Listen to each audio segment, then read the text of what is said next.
दोस्तों चौथे चैप्टर पे पहुंच गए हम रामायण के। जानते हैं इसमें क्या होता है। राम और सीता के स्वयंवर से सब बहुत खुश हुए। ऋषि विश्वामित्र के कहने पर राजा जनक ने अपने एक मैसेंजर को इस गुड न्यूज के साथ अयोध्या भेजा, जिसमें उन्होंने कहा कि राजा दशरथ, मेरी बेटी सीता और आपके बेटे राम का स्वयंवर हो गया है। राम ने शिव धनुष को तोड़कर इस स्वयंवर को पूरा किया है। मैं आपको और आपकी फैमिली को मिथिला में इनवाइट करता हूँ।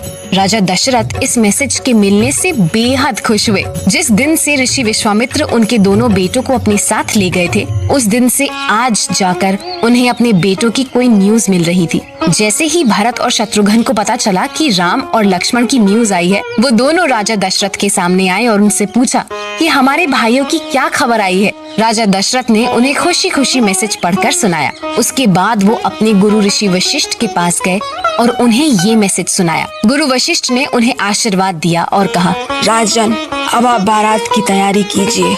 राजा दशरथ ने अपनी तीनों वाइफ्स के साथ मिलकर बारात की तैयारी की। बारात में सुंदर सुंदर हाथी और घोड़े थे। दुनिया के सबसे सुंदर फूलों की मालाएं, ज्वेलरीज और मिठाइयाँ भी। ढोल बाजों के साथ अयोध्या से बारात मिथिला पहुंची। सबने राम लक्ष्मण को खुशी से गले लगाया और जल्दी ही शादी की तैयारियां भी होने लगी। लेकिन अब सिर्फ राम और सीता की शादी की तैयारियां नहीं हो रही थी, बल्कि उनके साथ ही जनक की छोटी बेटी उर्मिला की शादी लक्ष्मण से होने जा रही थी। राजा जनक की नीस मांडवी की शादी भरत से और श्रुतकृति की शादी शत्रुघ्न से होने जा रही थी। राम के तीनों भाइयों की शादी सीता की तीनों बहनों से हो रही थी। ये शादी बहुत ही धूमधाम से हुई है दोस्तों। शादी में बड़े बड़े ऋषि और राजा आए और देवताओं ने स्वर्ग से फूलों की बारिश भी की। जहां एक तरफ राजा जनक ने अपनी बेटियों की शादी से खुश होकर पूरे मिथिला में बहुत बड़ा फीस्ट ऑर्गेनाइज किया, वहीं दूसरी तरफ राजा दशरथ ने अपने बेटों की शादी की खुशी में सभी गरीबों को काऊ डोनेट की। शादी धूमधाम से पूरी हो गई। सभी इस शादी से बहुत खुश थे और सबने न्यूली वेड कपल्स को आशीर्वाद दिया। सबसे आशीर्वाद लेने के बाद बारात ब्राइड्स के साथ अयोध्या निकल पड़ी। अयोध्या में सबने नए कपल्स के लिए हर तरफ फूलों की माला बिछाई हुई थी और हर तरफ दिए जलाए हुए थे। सबने बारात का वेलकम बड़ी धूमधाम से किया। बारात आने के बाद भी शादी का ये फेस्टिवल कई दिनों तक चलता रहा। राम के कहने पर ऋषि विश्वामित्र कुछ दिनों के लिए अयोध्या में ही रुके। उन्होंने ऋषि वशिष्ठ और राजा दशरथ को राम और लक्ष्मण की एडवेंचरस जर्नी के बारे में बताया। राजा दशरथ को अपने बेटों पर बहुत प्राउड हुआ। थोड़े दिनों के बाद ऋषि विश्वामित्र भी अपने आश्रम चले गए। राजा दशरथ ने ऋषि वशिष्ठ के आशीर्वाद से राम के राज तिलक की तैयारियां शुरू कर दी। राज तिलक यानी राजा बनने की तैयारी। राम के राज तिलक के लिए पूरी अयोध्या में जहां हर तरफ खुशी का माहौल था, वहीं दूसरी तरफ देवलोक में सबको चिंता हो रही थी। और उनकी चिंता का कारण थे राक्षस, जो धरती में जंगलों में रहकर सबको परेशान कर रहे थे। सभी देवता सरस्वती जी के पास गए और उनसे रिक्वेस्ट की, हे माता, अगर राम जी अपने महल में ही रहेंगे तो राक्षसों से धरती को कौन फ्री करेगा? आप कुछ कीजिए जिससे श्री राम अपना राज्य छोड़कर जंगल की ओर चले जाएं और देवताओं का ये काम पूरा हो सके। देवताओं की रिक्वेस्ट सुनकर सरस्वती जी थोड़ा हेजिटेट हुई, लेकिन देवताओं ने उनसे बहुत रिक्वेस्ट की थी। वो जानती थी कि अगर श्री राम जंगल में नहीं गए तो ना ही राक्षसों का एंड होगा और ना ही दुनिया में कोई खुश रह पाएगा। इसी सोच के साथ उन्होंने अयोध्या में कदम रखा, जहां हर तरफ अभी तक सिर्फ खुशियां ही थी। अयोध्या पहुंचकर उनकी नजर मंथरा पर पड़ी। सरस्वती जी ने मंथरा के दिमाग के साथ ऐसा गेम खेला कि अब देवताओं की बात इजीली मन सकती थी। मंथरा ने देखा कि हर तरफ सजावट चल रही है। उसने लोगों से पूछा, अरे भाई, शादी हुए अब बहुत दिन हो गए हैं, ये किस फेस्टिवल की तैयारी चल रही है? उसे लोगों ने बताया कि अरे माई, आपको नहीं पता, राम जी के राज तिलक की तैयारी हो रही है। राम हमारे नए राजा बनने जा रहे हैं। जैसे ही मंथरा ने ये सुना, उसे दुख के साथ साथ जेलस फील हुआ और सरस्वती जी का मैजिक काम करने लगा। वो सोचने लगी, मैं ऐसा क्या करूं कि राम का राज तिलक ना हो पाए? और उसे आइडिया आया। वो राजा दशरथ की सबसे छोटी रानी और भरत की माँ कैकेयी के पास गई। जब रानी कैकेयी ने मंथरा को सैड देखा तो रानी ने हंसकर उससे पूछा, क्या हुआ मंथरा, तू क्यों इतनी सैड है? क्या लक्ष्मण ने तुझे कुछ कह दिया जो तुझे गुस्सा आ गया? लेकिन मंथरा शांत रही और जोर जोर से रोने लगी। रानी कैकई ने जब ये देखा तो डर के पूछा, मंथरा क्या हुआ तुझे? मेरे बेटे ठीक तो है ना? राम, भरत, लक्ष्मण, शत्रुघ्न सब ठीक है ना? कुछ तो बोल मंथरा। मंथरा बोली, रानी, मैंने आपका बचपन से ध्यान रखा है और हमेशा रखूंगी रानी। लेकिन अगर मेरी इनोसेंट रानी के साथ कोई गलत करे तो मैं शांत कैसे रह सकती हूँ? रोना तो आएगा ही मुझे।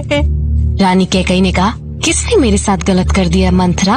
मंथरा बोली, आपके डियर राजा दशरथ ने रानी, जो कल राम का राज तिलक कराकर उसे अयोध्या का राजा बनाने जा रहे हैं और आप अपने रूम में बस सोते हुए ये सब होने दे रही हैं। रानी कैकई बोली, तो इसमें गलत क्या है मंथरा? मंथरा बोली, मैं याद दिलाती हूँ आपको महारानी। राजा दशरथ ने पहले जानबूझकर भरत को उसके नाना नानी के पास भेज दिया और फिर रानी कौशल्या के साथ मिलकर राम को राजा बना रहे हैं। मैंने बड़े बड़े पंडितों से भरत के फ्यूचर के बारे में पूछा है रानी। सबने यही कहा कि वो ही अयोध्या के राजा बनेंगे, लेकिन रानी कौशल्या ऐसा नहीं चाहती थी, इसलिए उन्होंने जानबूझकर हमारे भरत के साथ ऐसा किया। अब आप ही बताओ रानी, मैं सैड क्यों ना हूँ? रानी कैकई ने मंथरा की बात सुनकर उससे कहा, राजा भरत बने या राम, इसमें क्या ही डिफरेंस होगा मंथरा? मंथरा बोली, मेरी प्यारी भोली रानी, भूलो मत, राम आपके बेटे नहीं, रानी कौशल्या के बेटे हैं महारानी। और एक बार उनका बेटा राम अगर राजा बन गया तो वो आपको ऐसे प्यार नहीं करेंगी। आप होंगी महल के बाहर और भरत होगा जेल में, और लक्ष्मण वो राम के साथ ऐश से रहेगा। आपको पता है, मैं हमेशा सीधी बात करती हूँ, भले ही बुरी लगे महारानी, लेकिन सच बात होती है वो। रानी कैकई मंथरा की बात सुनकर चिंता में आ गई। अरे मंथरा, अब मैं क्या करूं? मुझे कुछ बता ना, जिससे भरत राजा बन जाए। मंथरा बोली, रानी आपको याद है, राजा दशरथ के पास आपके 2 प्रॉमिसेस पड़े हैं, उनको पूरा करने का समय आ गया है। एक प्रॉमिस में अपने बेटे को राजा बना दो और दूसरे में राम को वनवास दे दो और रानी बनकर ऐश करो। लेकिन याद रहे महारानी, अपने प्रॉमिस तब तक मत बताना जब तक राजा दशरथ राम की कसम न खा ले। मंथरा की बात मानकर रानी कैकई राजा दशरथ के पास गई। उनकी आंखों में आंसू थे और चेहरे पर गुस्सा। राजा दशरथ ने जब अपनी रानी को इस तरह देखा तो वो कुछ समझ नहीं पाए कि आखिर हुआ क्या है। जो राजा दशरथ अभी तक अपने बेटों के राज तिलक की तैयारियों में खुश थे, कैकई को इस तरह देखकर डर गए। राजा दशरथ बोले, मेरी प्यारी महारानी, आपको किसने दुख दिया है? किसके कारण आप इतनी सैड हैं? मुझे बताइए, मैं सब ठीक कर दूंगा। लेकिन रानी कैकई ने राजा दशरथ की बात का कोई जवाब नहीं दिया। राजा दशरथ ने फिर कहा, रानी, आप मुझे बताइए, मैं ऐसा क्या करूं कि आप शांत हो जाएं और हमेशा की तरह हंसने लगे? मैं कल ही राम को राजा बना रहा हूँ। मैं राम की कसम खाकर कहता हूँ, आप जो कहेंगी मैं वो ही करूँगा और आपको खुश कर दूंगा।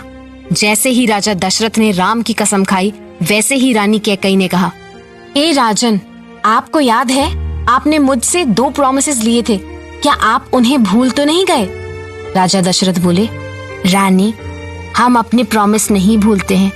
हमें याद है, जब आपने मेरी वॉर जोन में जान बचाई थी तो मैंने आपसे वादा किया था कि मैं आपके कोई भी 2 प्रॉमिसेस को पूरा करूंगा।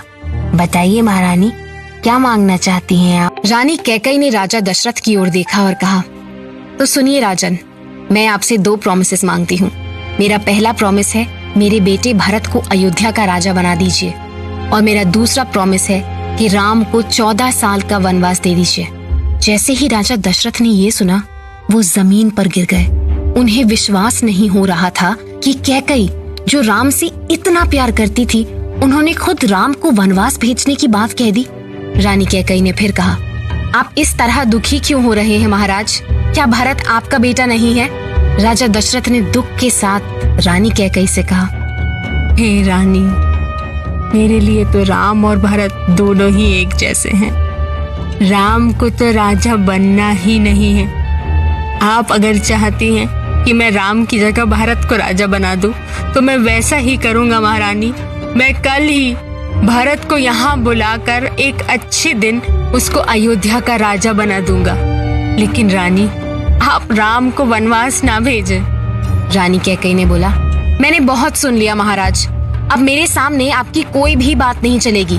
अगर आपने कल सुबह होते ही राम को साधु के रूप में वनवास नहीं भेजा तो मैं महल छोड़कर चली जाऊंगी और पूरा अयोध्या आपको मेरे जाने का दोषी मानेगा। राजा दशरथ ने बोला, रानी, मैं राम के बिना जी नहीं पाऊंगा। रानी, प्लीज आप राम को मुझसे दूर ना करें। रानी। राजा दशरथ रोते रहे, लेकिन रानी कैकेयी ने उनकी एक बात नहीं सुनी।